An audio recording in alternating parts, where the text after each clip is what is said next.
Sí, tal denominación era justa. El mismo senador la aplicó un jueves en ausencia de los Winchester y a la señora Termeneder le hizo mucha gracia. En efecto, todos los cuidados de la vida doméstica recaían sobre ella, pero también ganaba en alegría y orgullo. Y un día en que casualmente se encontró en la calle con la consulesa Hulchen Molderdorf, Ne Hangenson la miró con una tal expresión de triunfo que aquella no pudo por menos de anticiparse a saludarla. Orgullo y gozo se revelaban con grave solemnidad en sus ademanes y en su actitud, cuando mostraba a los parientes la nueva casa, mientras Erika Weinschenk aparecía en ella casi como una sorprendida forastera, arrastrando la cola de su bata de noche, con los hombros un poco encogidos, erguida la cabeza y colgando del brazo el bolso de las llaves adornado con lazos de satén, se moría por los lazos de satén. Madame Antoine iba enseñando a los visitantes los muebles, los cortinajes, las porcelanas transparentes, los refulgentes cubiertos de plata, los grandes cuadros al óleo que el director había adquirido, casi todos bodegones representando comestibles y algunos desnudos artísticos, ya que tal era el gusto de Hugo Weinschenk, y sus gestos parecían decir: mirad, aquí he vuelto a traer la vida. Esto es casi tan distinguido como la casa Krunig y, desde luego, mucho más que la casa Permeneder. Llegó la anciana consulesa luciendo un vestido de seda gris con anchas franjas y exhalando un discreto perfume de pachulí, y recorrió con la mirada de sus claros ojos todos los objetos, sin dejar escapar exclamaciones admirativas, aunque sí mostrando un indudable contento. Tampoco dejaron de acudir el senador con su esposa e hijo, divirtiéndose Thomas y Gerda ante el feliz entusiasmo de Tony, evitando a duras penas que Jano se ahogara a fuerza de pan, miel y vino de Oporto con que su tía le obsequiaba. Presentáronse también las damas Vanderbroek, observando al unísono que todo era tan hermoso que ellas, modestas muchachas como eran, no podían vivir allí. Asistió asimismo la pobre Clotilde, gris, paciente y flacucha, que fue el blanco de los chirigotas y bebióse 4 tazas de café, alabando todo y a todos con palabras afables. Alguna que otra vez, cuando el club estaba desanimado, aparecían también Christian, tomaba una copita de benedictino y contaba que estaba a punto de aceptar la representación de una casa de champañas y coñac, cosa de la que sí entendía, aparte de que se trataba de un trabajo ligero y agradable, en el cual uno era dueño de sí mismo, ya que todo se limitaba a anotar unas palabritas en el carnet y en abrir y cerrar de ojos se había ganado 30 escudos. A continuación, pedía prestados a la señora Permaneder 14 marcos con que poder mandar a la primera actriz del teatro de la ciudad un ramo de flores. Pasaba Dios sabe por qué asociación de ideas a María y al vicio de Londres, y de allí a la historia del perro sarnoso que había hecho la travesía de Valparaíso a San Francisco dentro de una caja, y una vez lanzado contaba 1000 cosas con toda profusión de detalles y con tanta gracia que hubiera podido divertir al auditorio entero de un gran salón. Se entusiasmaron, hablaba en diversas lenguas, pues conocía el inglés, el español, el bajo alemán y el hamburgués. Describía aventuras chilenas de capa y espada y robos de Huichepel, y pasaba revista a su colección de couplet, cantando, recitando con graciosos ademanes y pintoresca gesticulación. Paseaba sin prisa por la alegre explanada, cuando ante mí pasó la linda muchachita, ostentando a la moda francesa un polizón y en la cabeza un plato. Vaya, un sombrero atroz. Le dije: niña mía, ya que tan bella es, si fuéramos del brazo al estilo francés. Ella dio media vuelta y mirándome dijo: vete a tu casa, hijo, abur, que te diviertas. Apenas había terminado, empezó a explicar con todo detalle los números del circo Rennes y parodiaba la entrada de un clown inglés con tanta gracia que uno llegaba a creerse realmente ante la pista. Oíase el acostumbrado griterío antes de salir, el ábranme las puertas, las disputas de los jinetes y a continuación un germano inglés chapucero, una serie de narraciones. Una de ellas era la historia del hombre que durmiendo se había tragado un ratón, por lo que va a ver al veterinario que me aconseja que se trague un gato. Otra, la de mi abuela tan fresca y sana, en la cual la anciana pasa por los azares de mil aventuras al dirigirse a la estación y, finalmente, tan fresca y tan sana, ve que el tren se le escapa en sus narices. Christian daba fin a la historia con un triunfal música maestro y después, como si despertara, parecía profundamente sorprendido de que la música no sonara. Luego, de repente, enmudecía, cambiaba el color de su rostro y sus movimientos se relajaban. Los pequeños ojos redondos y hundidos empezaban a escrutar con inquieta seriedad por todos los rincones y se frotaba con la mano el costado izquierdo como si escuchara dentro de sí o le ocurriera algo extraño. Sorbía otra copita de licor y, terminándose un poco, intentaba referir otra historia y acababa retirándose con una completa depresión de ánimo. La señora Permanader, que en aquellos tiempos estaba de un humor inmejorable y se divertía extraordinariamente con las exhibiciones de su hermano, le acompañaba hasta la puerta diciéndole: «Adiós, señor agente, trovador, mujeriego, buena pieza, a ver si vuelve pronto», y riendo a mandíbula batiente entraba de nuevo en el cuarto.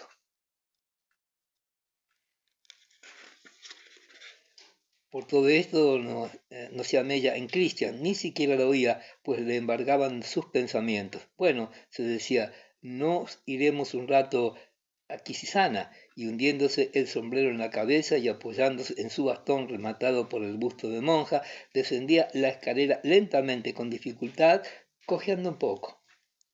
Capítulo 2. Al anochecer de un día de primavera del año 68, la señora Permanader se presentó en el primer piso de la casa del Fisher Group. Eran cerca de las 10 y el senador Vanderbroek se hallaba en la sala con muebles tapizados de terciopelo verde oliva, solo y sentado ante la mesa central leyendo a la luz de la gran lámpara de gas que colgaba del techo, el diario de la Bolsa de Berlín, que tenía extendido ante sí, con el cigarro entre el índice y el pulgar de la mano izquierda y cabalgando en su nariz unos lentes de oro para ver si lo que sin ellos ya le era difícilmente distinguir. Al oír los pasos de su hermana que atravesaba el comedor, se quitó los lentes y miró fijamente en la oscuridad hasta que Tony apareció en la región iluminada entre los pliegues de las cortinajes. «Ah, eres tú, buenas noches. ¿Has vuelto ya de Poppenreich? ¿Cómo están tus amigos?» «Buenas noches, Tom. Angar sigue bien, gracias. ¿Estás solo?» «Sí, llegas muy oportunamente. Esta noche he tenido que cenar solitario como un papa. La señora Hullman ya sabes que no cuenta como compañía, porque a cada momento se levanta y sale para ver a Jano. Gerda está en el casino, pues Tamayo debuta hoy y Christian la ha acompañado.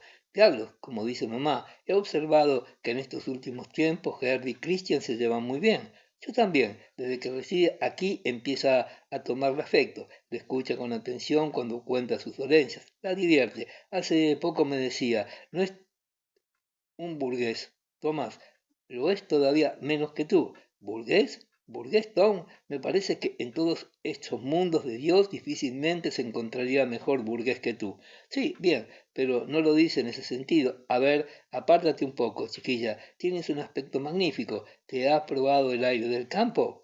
Perfectamente, respondió ella quitándose el velo y el sombrero adornado con cinta de color lila y dejándose caer con majestuosa dignidad en un sillón junto a la mesa. El estómago y el sueño han mejorado en tan escaso tiempo, con aquella leche recién ordeñada y aquellas salchichas y aquel excelente jamón, se desarrolla uno como el trigo y el ganado, y la miel fresca. Tom, que siempre he considerado como uno de los alimentos más nutritivos. Ese sí que es un producto natural purísimo. Cuando menos sabe una lo que come. Sí, realmente ha sido una gran amabilidad por parte de Arma a recordar nuestra vieja amistad del pensionado e invitarme. Y el señor Mainbone se mostró también muy obsequioso. Insistía en que se quedara una semana más, pero ya sabes, Erika difícilmente se las arregla sin mí y además ya he venido al mundo la pequeña Elizabeth. A propósito, ¿cómo está la niña? Bien, Tom, va creciendo. A Dios gracias, está hermosa para sus 4 meses, a pesar de que Friederike Henriette y Fifi sostenían que no podía vivir. Y Wenchen, ¿qué tal? Le sienta la paternidad.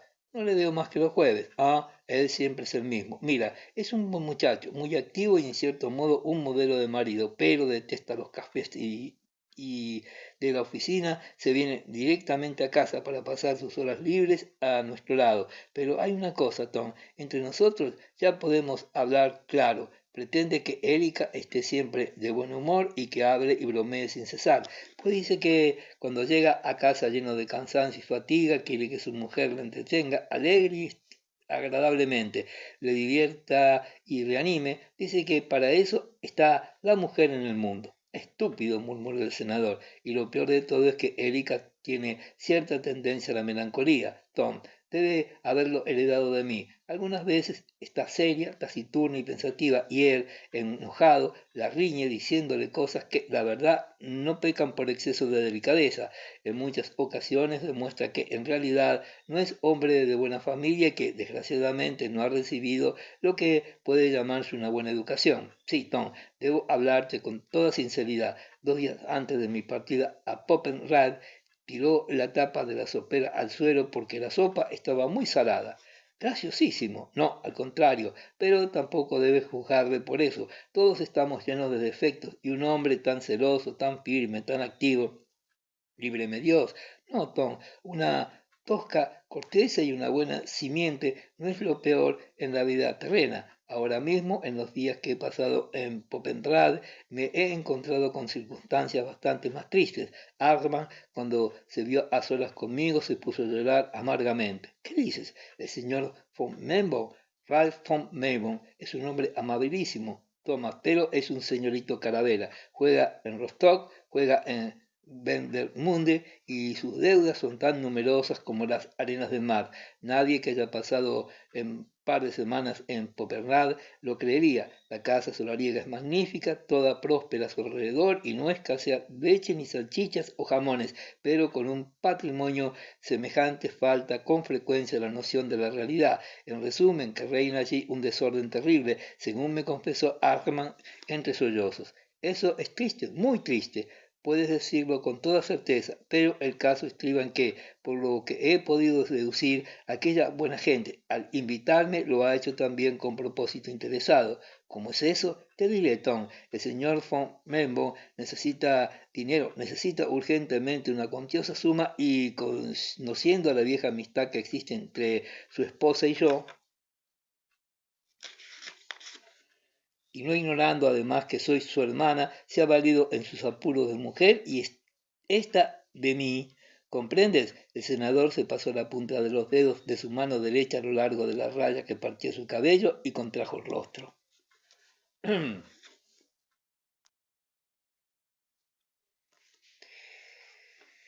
Me figuro que sí, dijo. Tu seria e importante proposición va encaminada a un anticipo, a una hipoteca sobre la cosecha de Popperrad, si no me engaño. Pues si es así, me parece que tú y tu amiga no os habéis dirigido al hombre indicado para ello. En primer lugar, nunca realicé negocio alguno con el señor von Melbourne, y sería este un modo muy peregrino de iniciar nuestras relaciones. En segundo lugar, mi bisabuelo, mi abuelo, mi padre y yo mismo hemos hecho alguna que otra vez anticipos de esta clase a campesinos, siempre a condición de que su personalidad y otras condiciones complementarias ofrecieran una absoluta garantía. Pero por la manera como acabas de definirme la personalidad y circunstancias del señor von Melbourne, debo deducir que dicha garantía no aparece por ninguna parte. Estás en un error, Tom. Te he dejado hablar, pero te equivocas. No se trata de ningún anticipo. Melbourne necesita 35.000 marcos. Diablos, 35.000 marcos que le vencen dentro de un par de semanas. Tiene el puñal en el cuello y ha hablado sin rodeos y se ve obligado a vender enseguida. Antes de cegar, Jesús, pobre hombre, y el senador que jugueteaba con los lentes sobre la mesa sacudió la cabeza. Pues en nuestras condiciones me parece un caso extraordinario, dijo. Negocios parecidos he oído que son frecuentes en Hessen, de una parte considerable de propietarios rurales está en manos de los judíos. ¿Quién sabe en las redes de qué usurero va a caer el pobre señor Maybon?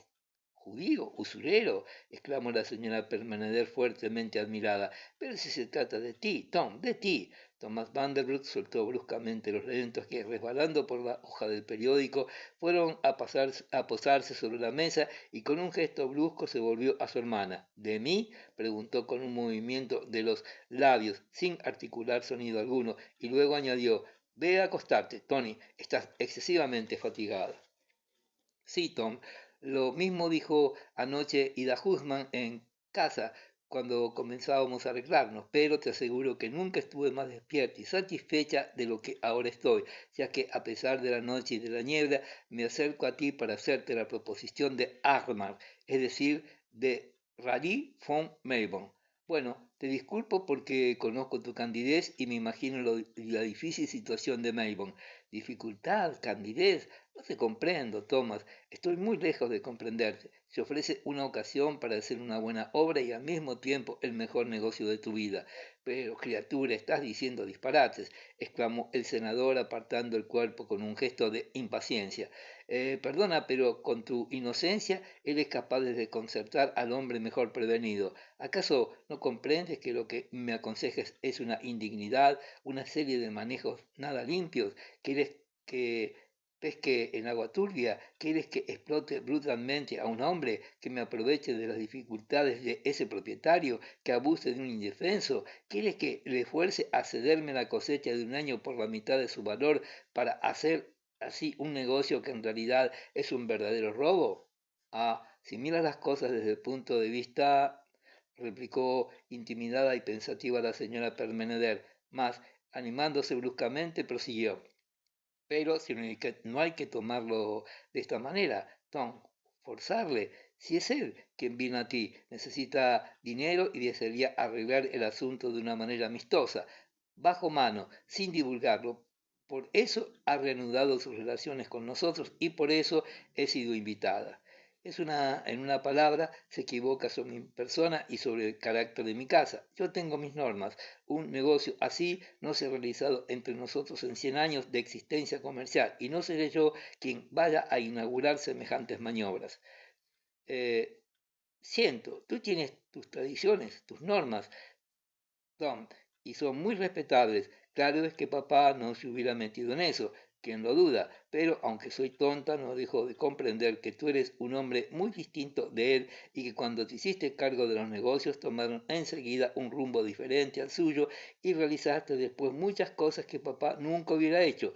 Para eso eres joven y tienes iniciativa, pero me temo que en estos últimos tiempos te has dejado arredrar, te has acobardado por algún que otro fracaso y creo que si no trabajas hoy con aquel éxito de antaño es debido a que tu excesiva prudencia y escrupulosidad te apartan de las ocasiones para dar algunos buenos golpes. Mira, querida, me sacas de tino, exclamó el senador con voz aguda, volviéndose de uno a otro lado. Hablemos de otra cosa. Sí, estás agitado. Toma, ya lo veo. También lo estabas cuando llegué y precisamente por eso he hablado, para demostrarte que te preocupas sin motivo. Cuando me pregunto por qué estás excitado, solo puedo responderme de una manera, diciéndome que en el fondo no te sientes tan ofendido como para no ocuparte del asunto, pues aunque no sea muy lista, sé por mí misma y por otras personas que en la vida uno se siente excitado y enfurecido por una proposición cuando no está completamente seguro de rehusarla e interiormente se siente tentado a su aceptación. Muy sutil, dijo el senador mordiendo el cigarrillo. ¿Sutil? Ah, no, la más sencilla de las experiencias que ha adquirido en la vida, pero sea como quieres. Tom, no deseo meterme contigo. ¿Acaso podría convencerte? No, no tengo conocimientos suficientes. No soy más que una tonta. Qué lástima. Bien, hemos de hacer? Me había interesado mucho por el asunto. Me sentía a la vez asustado y contenta por Maymon y, por otra parte, contenta por ti. Pensaba, Tom, de algún tiempo acá, no parece muy satisfecho.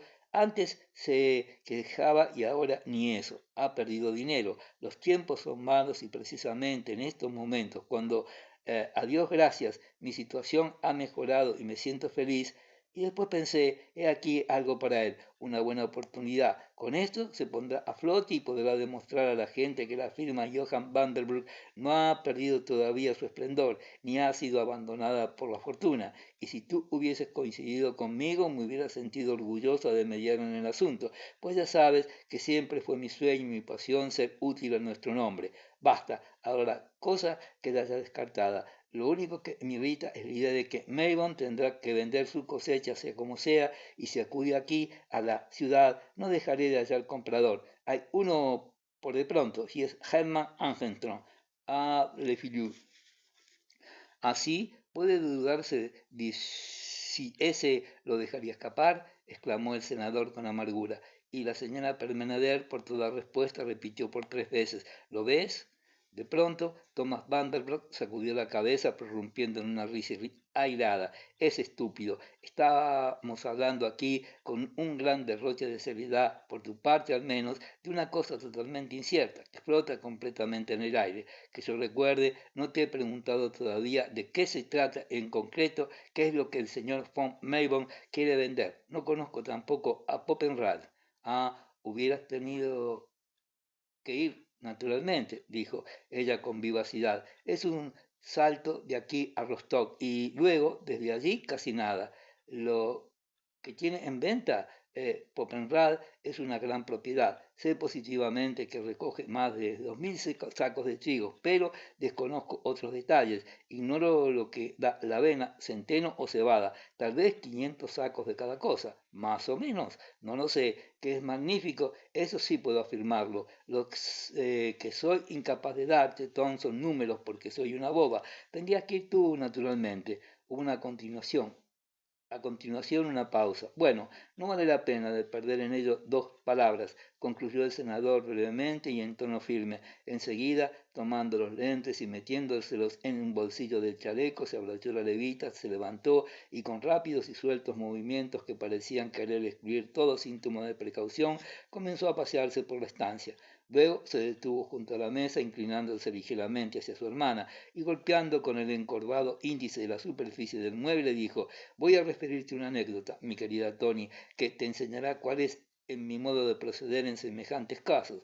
Conozco tu fiebre por la nobleza en general y por la hamburguesa en particular, y por eso te ruego tengas paciencia. Si mi historia deja en mal lugar a uno que tenga a esos señores. Ya sabes que entre los mismos no falta quien juzga a los comerciantes, aunque los necesite como ellos a él, con menos respeto y consideración de lo debido, y que coloca al productor a una excesiva altura sobre el intermediario, cosa que en parte es razonable. En una palabra, mira al comerciante con ojos muy distintos de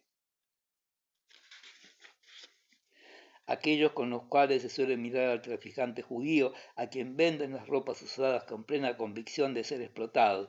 Yo puedo lisonjearme de no haber producido en general la impresión de un despreciable usurero a esos señores y de haber encontrado entre ellos algunos mucho más traficantes que yo mismo. Cierta vez me vi obligado a valerme de una pequeña violencia para hacer más sociable a uno de esos personajes. Era el señor von Gross Pochendorf, de quien seguramente habrás oído hablar, y con el cual hará cosa de un año realicé unas operaciones. El conde Strilitz, un señor feudal que llevaba monóculo cuadrado, nunca pude comprender cómo no se cortaba, botas altas, relucientes y un látigo con puño de oro, tenía la costumbre de contemplarme desde su inconmensurable altura con la boca semiabierta y los ojos entornados. Mi primera visita fue muy notable. Después de haber cruzado entre nosotros una correspondencia inicial, me encaminé a su casa, donde un criado me introdujo en su despacho. El conde Stirlitz se hallaba sentado ante su escritorio. Contestó a mi saludo levantándose a medias de su sillón, escribió las últimas líneas de una carta, se volvió hacia mí, mirándome desde su altura, y comenzó a hablarme de sus mercancías. Yo me apoyé en la mesa, me crucé de brazos, y minutos después y otros tantos me senté sobre la mesa, dejando oscilar mis piernas en el aire. Nuestros tratos siguieron su curso, y al cabo de un cuarto de hora, con un indulgente ademán de la mano, el conde me dijo: Haga el favor de tomar una silla. ¿Cómo? Le contesté. Ah, no, no hay necesidad, ya hace rato que estoy sentado. eso le dijiste, exclamó la señora Permaneder extasiada. Había olvidado ya todo lo ocurrido y todo ella estaba pendiente de aquella anécdota. Ya hace rato que estoy sentado. Es estupendo. Sí, y desde aquel momento el conde varió su proceder para conmigo, hasta tal punto que me alargaba la mano y me invitaba a sentarme siempre que iba a su casa. Después hemos sido buenos amigos. Dirás que por qué te cuento esto, solo para preguntarte, ¿me cabría el derecho, tendría el valor y la íntima seguridad de dar una lección semejante al señor von Maybon si al entrevistarnos para tratar del precio global de su cosecha se olvidara de ofrecerme una silla? La señora Permaneder no respondió. Bien, dijo al fin levantándose, debes tener razón, Tom, y como ya te dije, no quiero meterme contigo. Tú sabrás lo que has de hacer y lo que no. Y con esto basta. Mientras estés persuadido de que lo hizo con buena intención, tan amigos. Buenas noches, Tom. No, espera. Antes voy a dar un beso a Jano y a saludar a la buena Ida. Luego volveré a echar una mirada por aquí. Y salió de la estancia. Capítulo tercero. Subió al segundo piso y dejando a la derecha la terraza y siguiendo a lo largo de la balaustrada color crema que circundaba la galería, cruzó un vestíbulo cuya puerta daba al pasillo y que, por una segunda salida a la izquierda, conducía al tocador de Thomas. Abrió luego con precaución el picaporte de otra puerta situada enfrente y entró en la estancia. Era una habitación espaciosísima, cuyas ventanas estaban vedadas por cortinas estampadas con grandes flores y que caían en amplios pliegues. Las paredes aparecían más bien desnudas, además de un grabado muy grande con marco negro que colgaba sobre la cama de la señorita Hudman y representaba a Jacob Meyerbeer, rodeado de alegorías de sus óperas. Repartíanse por las paredes unas cuantas cromolitografías inglesas con niños de rubio cabello y colorados vestiditos infantiles y algunas estampas sujetas con tachuelas al claro papel que cubrían los muros. Ida Husman, sentada en el centro de la estancia junto a una mesa extensible, estaba surciendo unas medias de Jano. La fiel prusiana había llegado a los 50 años, pero a pesar de haber empezado su cabello a tornarse gris prematuramente, no había encanecido aún del todo. Su liso peinado presentaba una verdadera gama de tonos y su erguido busto se conservaba firme y vigoroso, mientras sus ojos pardos, vivos e infatigables brillaban como 20 años atrás. Buenas noches, Ida, mi buena hada, dijo la señora Permaneder conteniendo la voz, aunque alegre y vivaracha, ya que la anécdota de su hermano la había puesto de un humor excelente. ¿Cómo sigues, mi viejo trasto? Así, así, Tony Shen, ya un viejo trasto, mi pequeña. ¿Todavía estás aquí a estas horas? Sí, vine para ver a mi hermano. Cuestiones de negocios que no podían ser aplazadas. Lástima que no hayan dado buen resultado. ¿Duerme? Preguntó, señalando con un movimiento del mentón la camita situada junto a la pared izquierda del cuarto y cuya cabecera estaba muy cerca de la elevada puerta que daba acceso a la alcoba del senador Vanderbroek y su esposa. Calla, dijo Ida. Sí, duerme. Y la señora Permaneder se acercó andando sobre las puntas de los pies al pequeño lecho y alzando el mosquitero se inclinó para contemplar el rostro de la criatura. El pequeño Johann Vanderbroek estaba echado de espaldas y con su carita enmarcada por el largo cabello castaño claro, vuelta hacia la habitación, respiraba de un modo entrecortado entre las almohadas. Los deditos de sus manecitas salían apenas de las mangas excesivamente largas y anchas de la camisa de dormir. Tenía una mano sobre el pecho y la otra adosada al cuerpo, y encima de la cocina, de vez en cuando, se notaba una crispación en sus dedos laxos. También en sus labios entreabiertos podía observarse un ligero temblor, como si pugnasen por formar palabras, y en algunos instantes una expresión dolorida parecía invadir todo su rostro, empezando por un débil temblor de la barbilla que, después de transmitido a la boca, vibraba en las ventanas de la nariz y terminaba por agitar los músculos de la angosta frente. Las largas pestañas no conseguían neutralizar las azuladas sombras que circundaban los ángulos de sus ojos. Sueña, dijo enternecida la señora Permaneder. Después se inclinó hacia el niño, besóle ligeramente en la cálida mejilla y arreglando bien el mosquitero, volvió a la mesa. Ida, a la luz amarillenta de la lámpara, examinaba el agujero de otra media y se disponía a surcirlo. Siempre surciendo, Ida. Es extraño, pero no te recuerdo de otra manera. Sí, sí, Tonichen, lo que destroza el pequeño desde que va a la escuela. Sin embargo, es una criatura dulce y apacible. Sí, sí, pero con todo, ¿le gusta ir al colegio? Ah, no, no, Tonichen, hubiera preferido continuar estudiando conmigo. Y yo también lo deseaba, nenita mía, puesto que los maestros no le han conocido de tan pequeño como yo y no saben lo que hay que hacer para enseñarle. A veces le cuesta mucho concentrar la atención y se cansa pronto. Pobrecillo, ¿le han dado ya azotes? No, me Hosh Koshant. No tendrán tan malas entrañas cuando el pequeño les mira. ¿Y cómo tomó el primer día que fue al colegio? ¿Lloró acaso? Sí, llora con mucha facilidad, sin ruido, ¿sabes? Calladamente. Se agarró a la levita de tu señor hermano, suplicando que no le dejase. Entonces fue mi hermano quien lo acompañó. Sí, es un momento difícil, Ida, créame. Ah, lo recuerdo como si fuese ayer. Yo rugía, te juro que aullaba como un perro encadenado y que fue para mí cosa dura. ¿Y por qué? Pues porque en la casa me veía de niña tan contemplada y mimada como Jano. Los hijos de buena casa lloran todos. Hace mucho tiempo que se me ocurrió esta idea. Cuando los demás no sufren por la misma causa, nos miran con ojos asustados y se ríen y se burlan de nosotros. Dios mío, ¿qué tiene Ida? Sin poder terminar el ademán de su mano, se volvió alarmada hacia la camita, donde un grito había interrumpido su charla, un grito de angustia que se repitió un instante después con una expresión aún más penosa y alarmante. Dos, tres, cuatro, cinco veces. Oh, oh, ¿cuál es? Una ruidosa protesta, indignada, desesperada, que se dirigía seguramente a algo execrable que ocurría o se manifestaba en la imaginación del niño. Un momento después estaba el pequeño Johann sentado en la cama pronunciando palabras incoherentes con los ojos, aquellos ojos de un pardo dorado desmesuradamente abiertos, sin ver y clavados en un mundo totalmente distinto. No es nada, dijo Ida.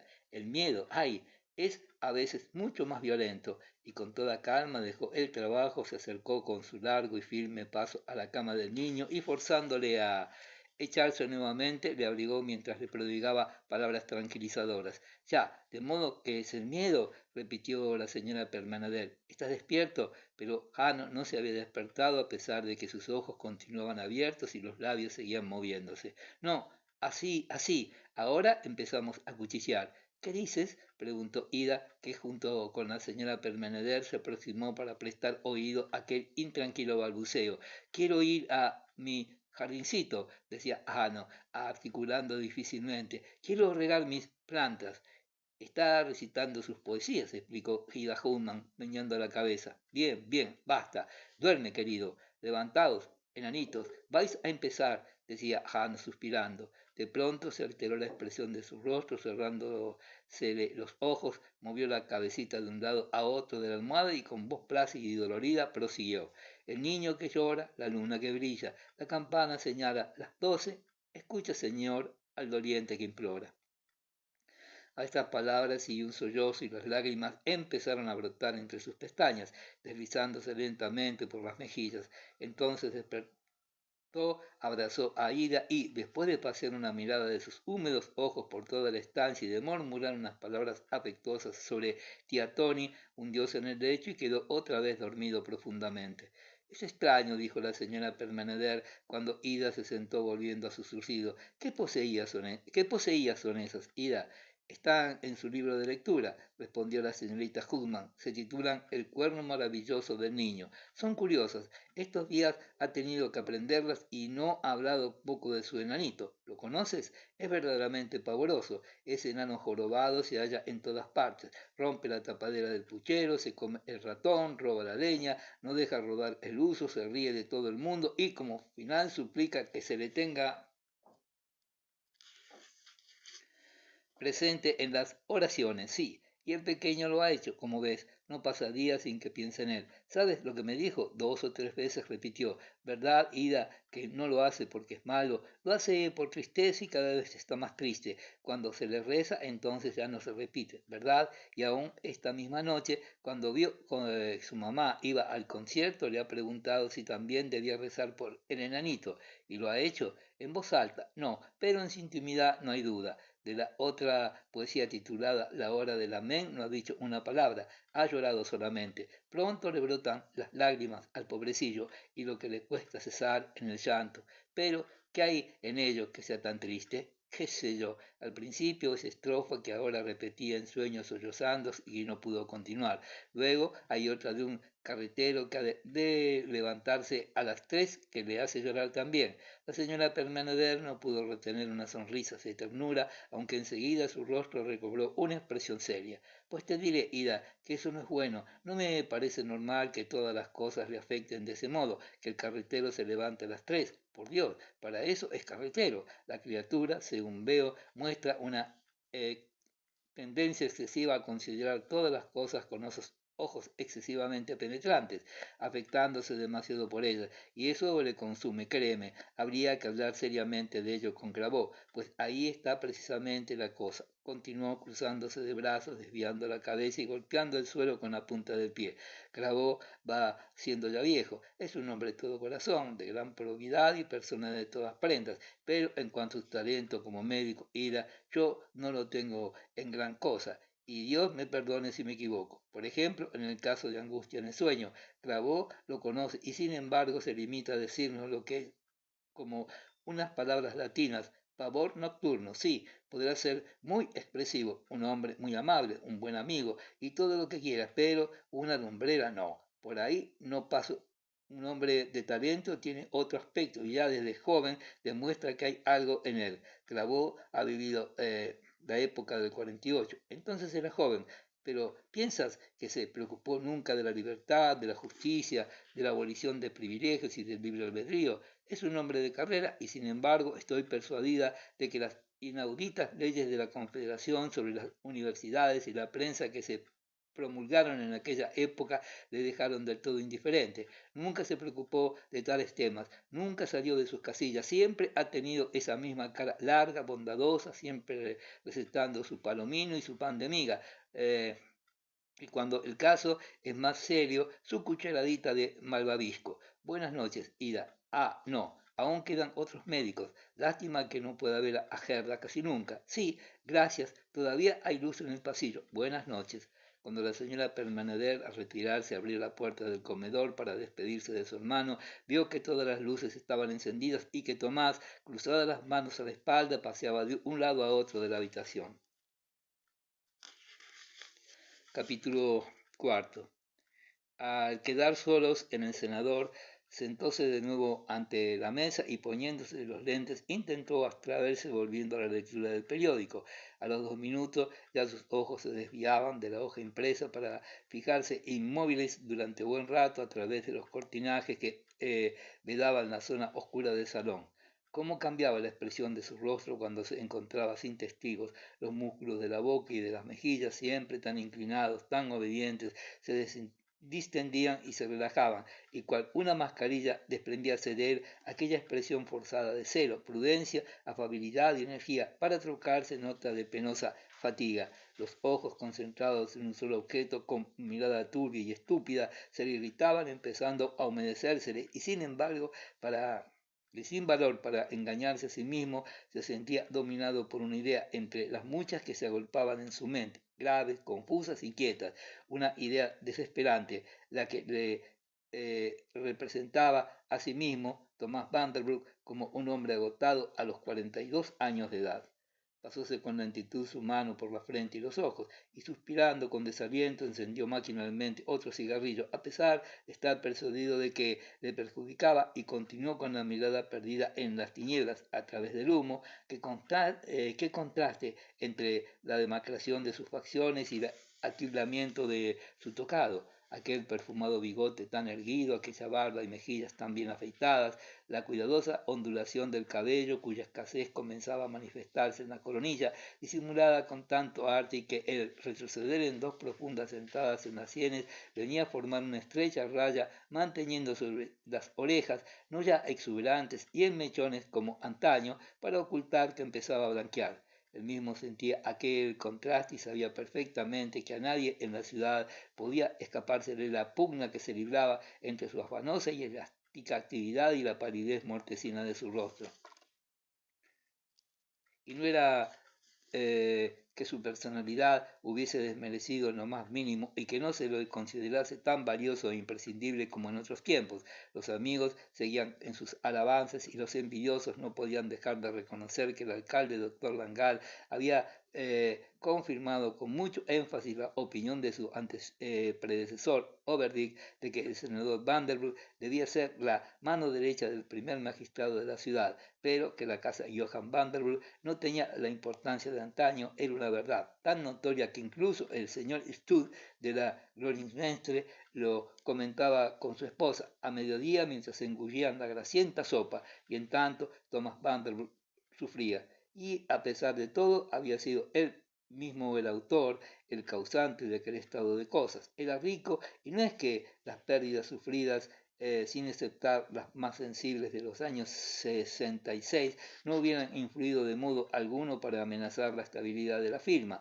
más como quiera que no había limitado el tren de vida casi fastuoso en su apariencia, sin interrumpir el banqueteo y festines que proseguían con la misma frecuencia de atención para sus comensales, la idea de que toda su fortuna, todo su éxito dependía de tales futezas y de que era de una evidencia innegable por cuanto no se apoyaba en hechos imaginarios, fue sumiéndose en un estado tal de recelosa depresión que comenzó como nunca pensara a sentir apego al dinero y a organizar su vida privada a base de un ahorro rigurosísimo. 100 veces había maldecido la compra de su nueva casa, que, a su parecer, no le había acarreado más que desdichas. Suspendiéronse los viajes veraniegos y el jardín de la localidad hubo de suplir a la playa o la montaña. Las comidas, cuando estaban solamente presentes su esposa Jano, fueron llevadas al último extremo de frugalidad y sencillez.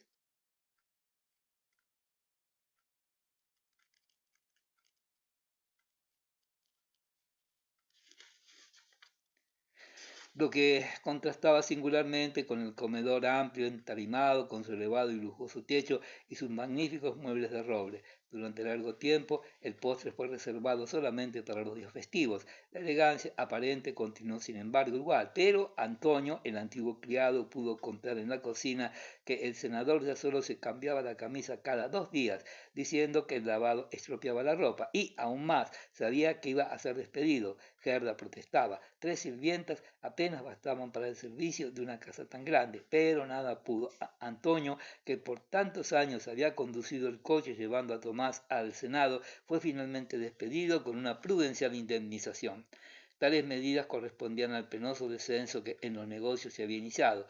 Poco quedaba ya de aquella energía desplegada por el joven Tomás Vanderbilt a tomar un día las riendas del negocio, y en cuanto a su asociado, el señor Friedrich Wilhelm Marcus, partícipe con menor capital, que además nunca había ejercido gran influencia en la casa, era por naturaleza y temperamento incapaz de toda iniciativa. En el transcurso de los años había crecido su pedantería, llegando a un pintoresco extremo de originalidad. Invertía un cuarto de hora en preparar un cigarro, ya que el acto iba acompañado de tirones de bigote, tosecitas y cautas miradas de soldado mientras cortaba la punta, guardándola en su monedero, y al anochecer, cuando las lámparas de gas iluminaban todos los rincones de la oficina, nunca dejaba de encender un cabo de vela encima de su pupitre. Cada media hora se levantaba para ir a remojarse la cabeza bajo el grifo, y una tarde, habiendo encontrado debajo de su mesa un saco vacío de trigo, lo tomó por un gato y pidió con gran algarabía al personal que lo arrojara de allí, prodigándole 1000 desnuetos y maldiciones. No, no era este el hombre llamado a sostener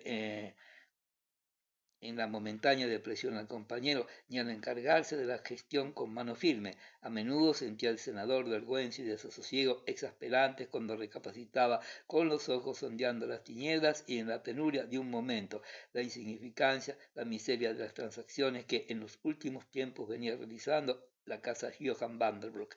Pero ¿acaso no era aquello un bien? Asimismo, la desgracia, pensaba, tiene su hora. ¿No sería más cuerdo permanecer a la expectativa mientras ella pretende adueñarse de nosotros, no moverse, esperar y acumular en calma nuevas energías? ¿Por qué venía a tentarle ahora con aquella proposición, a estorbar su prudente serenidad en un tiempo nada propicio, a llenarle la cabeza de dudas y vacilaciones? Por ventura había llegado la ocasión, y aquella era una advertencia. Debió acaso animarse, levantarse, dar el golpe, con toda firmeza de que su voz era capaz, había desechado la proposición, pero desde la partida de Tony renunció en absoluto a ella, no lo parecía, puesto que sentado allí continuaba en sus cavilaciones. Aún le excita una proposición cuando no está completamente seguro de rehusarla.